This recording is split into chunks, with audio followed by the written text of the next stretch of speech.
Түрк сериалдары тек оқиғасымен емес, актерлерінің шынайы махаббаттарымен де жүрекке жол табады. Экранда басталған сезімдер шын өмірде үлкен отбасыға ұласқан сәттер аз емес. Бірге ойнаған жұлдыздар кейін өмірде де бірге болуды таңдаған. Бұл видеода дәл сондай махаббат пен өнер тоғысқан жұлдызды жұптармен таныс боласыз. Түсірілім алаңында танысып кейін отбасын құрған 7 танымал жұп туралы ақпаратпен бөлісейік. Бірінші жұп Бергюзар Карель мен Халид Эргенч. Танысуы 2006 жылы әлемге әйгілі 1001 түн телесериалының түсірілімінде танысқан. 2009 жылдың 7 тамызында үйленуге шешім қабылдаған. Қазіргі таңда олардың 3 баласы бар, 2 ұлы және қызы. Али және Хан Лейла есімді 3 баласы бар. Бұл жұп көптеген сериалдарға түскен. Сіз қай сериалдан танисыз? Комментарий бөліміне жазсаңыз болады. Және қызықты дерек 2023 жылы отбасы балаларының білім алуына байланысты Ұлыбританияға көшкен. Екінші жұп Неслихан Атагүл мен Кадір Доғулу, яғни танысуы 2013 жылы Фатих Хайрие деген сериалда танысқан. 2016 жылы 8 шілдеде Стамбулда үйленген. Баласы Азиз есімді 2025 жылдың 6 наурызында ұлы дүниеге келген. Ол жұп жүктілік туралы жаңалықты біраз уақыт құпия сақтап кейін ғана жариялады.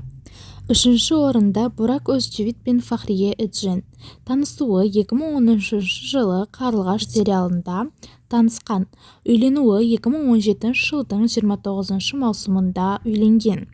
Балалары Каран және Керем есімді 2 ұлы бар. Қызықты дерек, олар Түркиядағы ең танымал жұптардың бірі.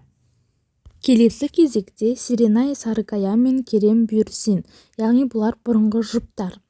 Серенай мен Керем бұрын араласып, бірақ қазіргі таңда Серенай басқа, осы фотодағы кісімен бірге өмір сүреді. Яғни олар 2015 жылы Мави джинс брендінің жарнамалық түсірілімінде танысқан. 2015 жылдан 2019 жылға дейін бірге болды.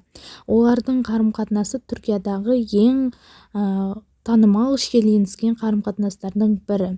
Серенай бірақ қазіргі таңда осы кісімен бірге тұрады. Келесі жұбымыз Элчин Сангу мен Юнус Өздекен. 2011 жылы танысқан, 2016 жылдан бері бірге. Ресми некеге тұрмаған. Элчин жеке өмірін құпия ұстауды жөн көреді, бірақ олардың ұзақ уақыттан бері бірге екені белгілі. Элчин «Любовь на прокат» сериалынан кейін әлемге танылған актриса. Келесі 6 орындағы жұбымыз бізде Бурджу Бериджик пен Эмре Еткен. 2014 жылы танысқан. Жарнамалық түсірілімге бірге түскен. 2016 жылы үйленді. Бір қызы бар. Есімі Луна. 2024 жылы дүниеге келген. Жұп әлеуметтік желілерде отбасылық сәттерін жиі бөлісіп отырады. 7 орындағы жұбымыз Берен Саат пен Кенан Доғулу. 2012 жылдың ақпанында танысқан. 2014 жылы 29 шілдеде Лос-Анджелесте үйленді. Қазіргі уақытта балалары жоқ. Қызықты дерек, 2025 жылдан бастап қауесеттер тарады, яғни Берен Сааттың аяғы ауырма деген. Сіз бұл жұптарды қай телехикаяда көрдіңіз? Қай жұпты сіз танисыз? Комментарий бөліміне өз ойыңызды жазсаңыз болады.